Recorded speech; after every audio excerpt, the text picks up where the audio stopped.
Bismillahirrahmanirrahim. Dear student, I hope all of you are well by the grace of Almighty. I am also fine. Because of this pandemic situation, we cannot teach you in our classroom. So, Srishti Central School and College Ashulia has arranged online classes for you. Today I am Mosharaf Hussain is with you to teach you an important topic of English grammar, that is voice. আজকে আমি তোমাদের voice নিয়ে আলোচনা করব, voice change. প্রিয় শিক্ষার্থীবৃন্দ, তোমরা জানো যে তোমাদের জেএসসি পরীক্ষায় ট্রান্সফরমেশন অংশে ভয়েস চেঞ্জ একটি বা দুটি অ্যাক্টিভ থেকে প্যাসিভ, প্যাসিভ থেকে অ্যাক্টিভ করতে বলা হতে পারে। তবে তোমাদের এই ট্রান্সফরমেশনের অংশে ভালো করার জন্য অবশ্যই এই ভয়েস চেঞ্জটা তোমাদের খুব ভালোভাবে শিখতে হবে। তো এই ভয়েস চেঞ্জ শেখার শুরুতেই আমাদের যেসব বিষয় জানতে হবে, ভয়েস সম্পর্কে জানতে হবে। ভয়েস কি? ভয়েস মানে হচ্ছে বাক্য বা উক্তি।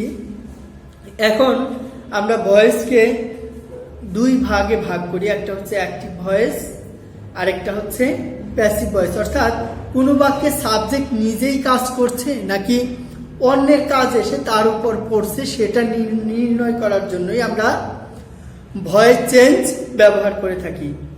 এই ভয়েস চেঞ্জ মূলত দুই প্রকার, প্রধানত দুই প্রকার। একটা হচ্ছে অ্যাক্টিভ, আরেকটা হচ্ছে প্যাসিভ। অ্যাক্টিভ ভয়েসটা হচ্ছে যখন সাবজেক্ট নিজে কাজ করতে পারে, সেটা হচ্ছে অ্যাক্টিভ ভয়েস। আর প্যাসিভ ভয়েস হচ্ছে যখন সাবজেক্ট নিজে কাজ করতে পারে না, সেটা হচ্ছে প্যাসিভ ভয়েস। অর্থাৎ অ্যাক্টিভ মানে সক্রিয়, সাবজেক্ট নিজে কাজ করতে পারে, আর এটা হচ্ছে সাবজেক্ট নিজে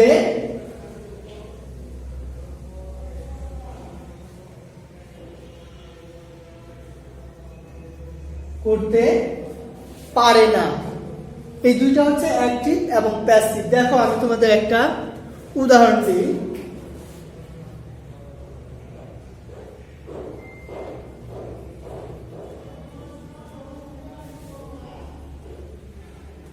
I teach you English। এখানে হচ্ছে I হচ্ছে সাবজেক্ট। এখন এই ভার্ব এর কাজ বা টিচ দেওয়ার কাজটা কি আমি করতে পারি? যদি এখানে পারি তাহলে আমি হচ্ছে, এটা হচ্ছে অ্যাক্টিভ ভয়েস। সাবজেক্ট যদি ভার্বের কাজ করতে পারে সেটা হবে অ্যাক্টিভ ভয়েস। আর যদি এরকম থাকে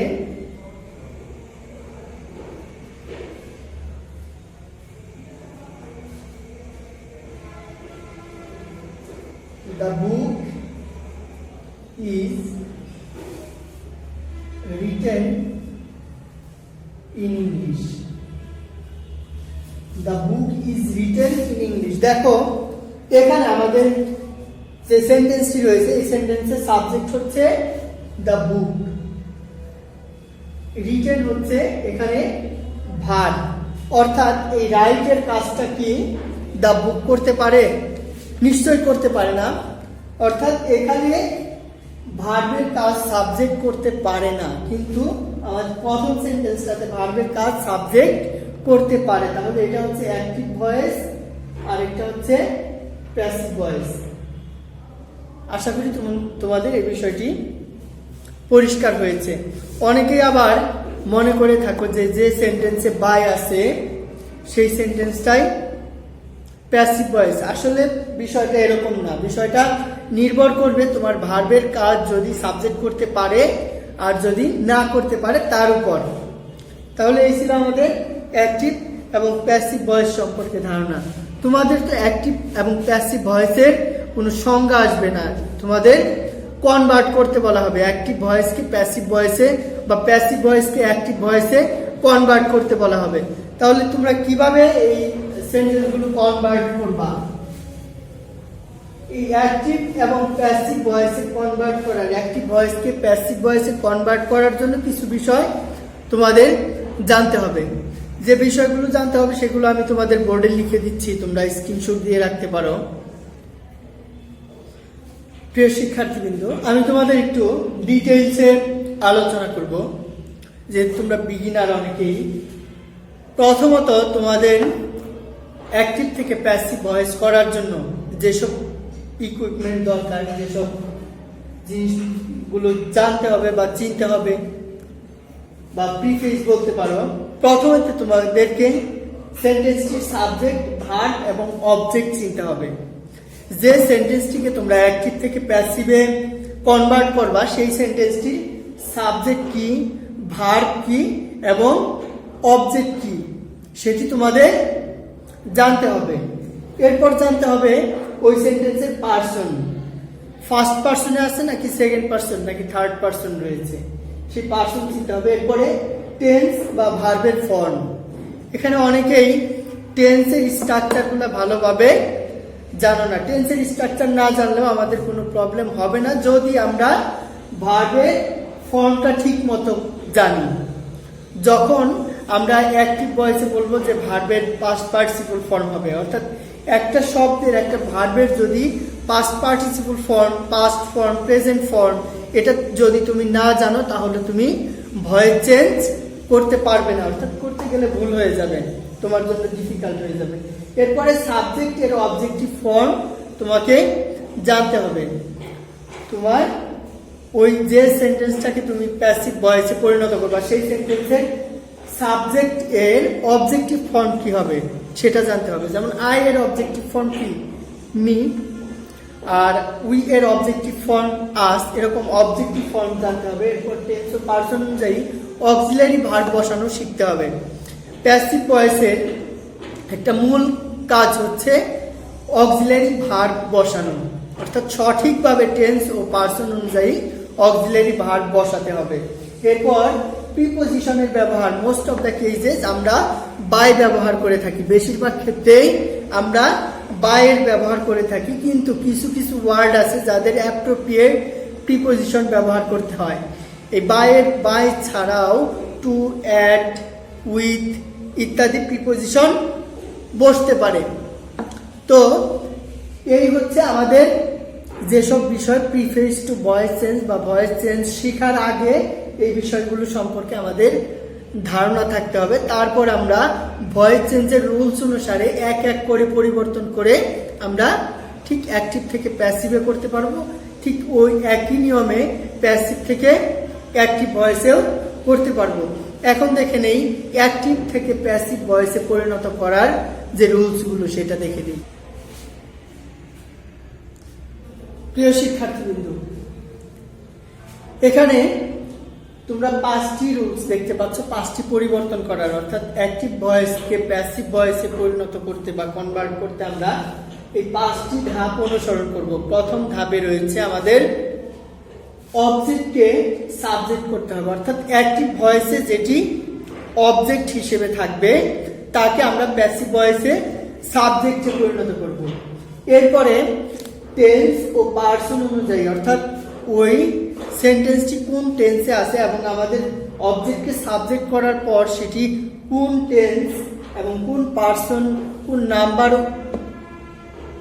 হলো সেই অনুসারে আমাকে অক্সিলারি ভার্ব বসাতে হবে। Am, is, are, was, were এরকম অক্সিলারি ভার্ব বসাতে হবে। এরপরে আমাদের যেটি মূল ভার্ব রয়েছে, অ্যাক্টিভ ভয়েসের যে মূল ভার্বটি রয়েছে সেটি যে টেন্সেই থাকুক সেটাকে কনভার্ট করে V3 ফর্ম বা ভার্বের পাস্ট পার্টিসিপল ফর্মে বসাতে হবে, পাস্ট পার্টিসিপল ফর্ম বসাতে হবে।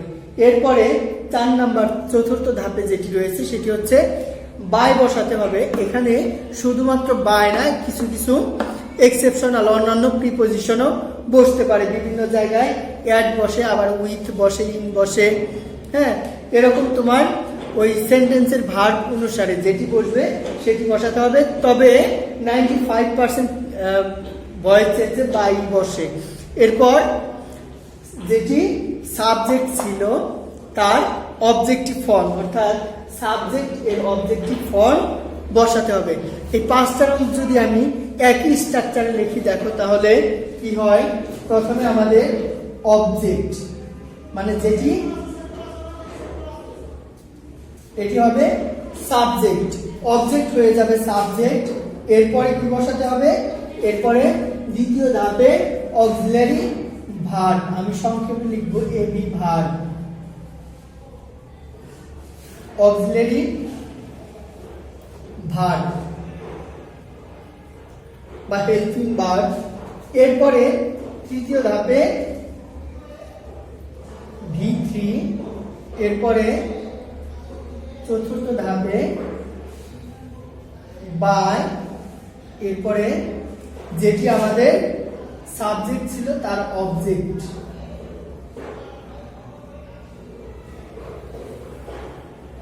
এখানে সাবজেক্ট যেটা ছিল সেটার অবজেক্টিভ ফর্ম। তাহলে আমরা এই সিকোয়েন্সটা যদি মনে রাখি বা এই স্ট্রাকচারটা যদি মনে রাখি তাহলেই আমাদের ভয়েস চেঞ্জ করা সম্ভব। 95% ভয়েস চেঞ্জ তোমরা এই স্ট্রাকচার অনুসারে করতে পারবে। এখানে দেখো প্রথমে আমাকে অবজেক্ট লিখতে হবে, তারপরে অক্সিলারি ভার্ব, তারপরে V3 ফর্ম, তারপরে বাই, এরপর হচ্ছে যেটি সাবজেক্ট ছিল তার অবজেক্টিভ ফর্ম। এই স্ট্রাকচার অনুসারে দেখো আমি তোমাদের একটি ভয়েস চেঞ্জ করে দেখাই।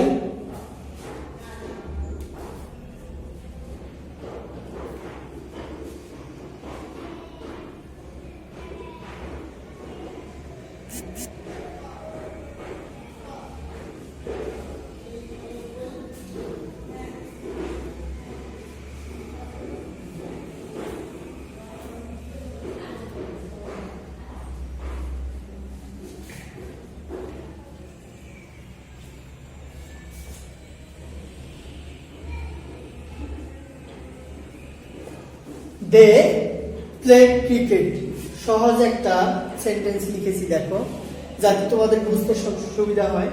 প্রথমে আমাকে বের করতে হবে এই সেন্টেন্সের সাবজেক্ট, ভার্ব এবং অবজেক্ট কি। আমরা এখানে দেখতে পাচ্ছি যে কাজ করে সেই হচ্ছে সাবজেক্ট, তাই না? আর সাবজেক্ট যা করে তাই হচ্ছে ভার্ব, এটি হচ্ছে সাবজেক্ট, এটি হচ্ছে ভার্ব, আর বাকি থাকে হচ্ছে অবজেক্ট। সাবজেক্ট যা করে তাই হচ্ছে অবজেক্ট। এখন এই সাবজেক্ট, ভার্ব এবং অবজেক্ট আমরা প্রথমে চিহ্নিত করলাম। চিহ্নিত করার পর আমাদের কি করতে হবে, এই ধাপগুলো, এই 4-5টি ধাপ অনুসরণ করতে হবে। তাহলে 5টি ধাপ, অবজেক্ট আছে, আমরা অবজেক্টকে লিখলাম, অবজেক্ট, অবজেক্টকে সাবজেক্ট করব, এরপরে অক্সিলারি ভার্ব বসাতে হবে আমার সেন্টেন্সের টেন্স ও পার্সন অনুযায়ী। এখানে আমরা দেখতে পাচ্ছি আমাদের ভার্বটা আছে V2 ফর্মে, অর্থাৎ ভার্বটি পাস্ট ফর্মে রয়েছে। পাস্ট ফর্মের অক্সিলারি ভার্ব হবে ওয়াজ অথবা ওয়ার, যদি সিঙ্গুলার হয় তখন ওয়াজ, আর প্লুরাল হলে ওয়ার হবে। তাহলে এখানে যেহেতু ভার্ব আমাদের সিঙ্গুলার, সাবজেক্টটি আমাদের সিঙ্গুলার, তাই এখানে ওয়াজ বসাইছি আমি, ওয়াজ। এরপর মূল ভার্ব যেটি আছে এটি পাস্ট পার্টিসিপল ফর্ম, প্লেড এর পাস্ট পার্টিসিপল ফর্ম প্লেড। এরপরে বাই বসাতে হবে, দেখো বাই বসাইলাম, আমাদের চতুর্থ ধাপ। এরপর পঞ্চম ধাপে রয়েছে যেটি সাবজেক্ট ছিল তার অবজেক্টিভ ফর্ম। অনেকেই এই সাবজেক্ট এর অবজেক্টিভ ফর্ম লিখতেও ভুল করে থাকে, কারণ দে এর অবজেক্টিভ ফর্ম হচ্ছে দেম। এই হচ্ছে আমাদের এই 4টি বা 5টি ধাপ অনুসরণ করে আমরা সহজে অ্যাক্টিভ থেকে প্যাসিভ ভয়েসে পরিণত করতে পারি। আশা করি তোমরা বিষয়টি বুঝতে পেরেছো কিভাবে অ্যাক্টিভ থেকে প্যাসিভ ভয়েসে পরিণত করা যায়। প্রিয় শিক্ষার্থীবৃন্দ, এখানে কিভাবে সাবজেক্ট থাকলে তাকে অবজেক্টে পরিণত করতে হয়। দেখো, যখন সাবজেক্ট হিসেবে আই থাকবে তখন হবে অবজেক্ট হিসেবে সেটি হবে মি। আর উই থাকলে হবে আস, উই অল থাকলে অল অফ আস। যদি দে থাকে তখন হবে দেম, আর যদি দে অল থাকে তখন হবে অল অফ দেম। এরপরে হি থাকলে হিম, শি থাকলে হার, ইট থাকলে ইট। যদি কারো নাম থাকে, নাম থাকলে ওই নামটি বসবে, অথবা ছেলে হলে হিম, অথবা মেয়ে হলে হার বসাতে পারবো। এ হচ্ছে আমাদের সাবজেক্টকে অবজেক্ট করার রুলস। একই রুলস অবজেক্ট থেকে সাবজেক্ট করার ক্ষেত্রে, যদি মি থাকে আই হবে, আস থাকলে উই হবে, দেন থাকলে দে হবে, হিম থাকলে হি হবে, আর থাকলে শি হবে, ইট থাকলে ই। কোনো নাম থাকলে তার কোনো পরিবর্তন হয় না, বা না করলেও চলে। এই হচ্ছে আমাদের সাবজেক্ট এবং অবজেক্ট বসানোর রুলস। এখন আমরা দেখব কিভাবে টেন্স অনুযায়ী বা ভার্বের ফর্ম দেখে কিভাবে আমরা অক্সিলারি ভার্ব বসাতে পারি। অক্সিলারি ভার্ব বসানোর রুলসটা আমি দেখব। প্রিয় শিক্ষার্থীবৃন্দ, এখন দেখো যে অ্যাক্টিভ ভয়েসে কোন টেন্সে অর্থাৎ ভার্বের কোন ফর্মটি থাকলে আমরা প্যাসিভের কোন ফর্মে বা অক্সিলারি ভার্বটা কি বসাবো সেটি দেখে নাও। যদি অ্যাক্টিভ ভয়েসে V1 ফর্ম বা ভার্বের প্রেজেন্ট ফর্ম থাকে তখন অক্সিলারি ভার্ব হবে am, is, are, এরপরে ভার্বের পাস্ট পার্টিসিপল ফর্ম। যদি থাকে V2 বা ভার্বের পাস্ট ফর্ম থাকে তখন হবে was, were, এরপরে ভার্বের পাস্ট পার্টিসিপল ফর্ম। যদি থাকে am, is, are, was, were, shall be, will be এবং এরপরে ভার্বের সাথে ing যোগ থাকে, অর্থাৎ যদি কন্টিনিউয়াস ফর্মে থাকে তখন এই ing থাকার কারণে হবে কি বিং, যেটা থাকবে সেটাই হবে am থাকলে am being, is থাকলে is being, are থাকলে are being, were থাকলে were being, shall be থাকলে shall be being। এরপরে ভার্বের পাস্ট পার্টিসিপল ফর্ম। এরপরে রয়েছে have, has, had, shall have বা will have। যদি have, has, had থাকে তখন have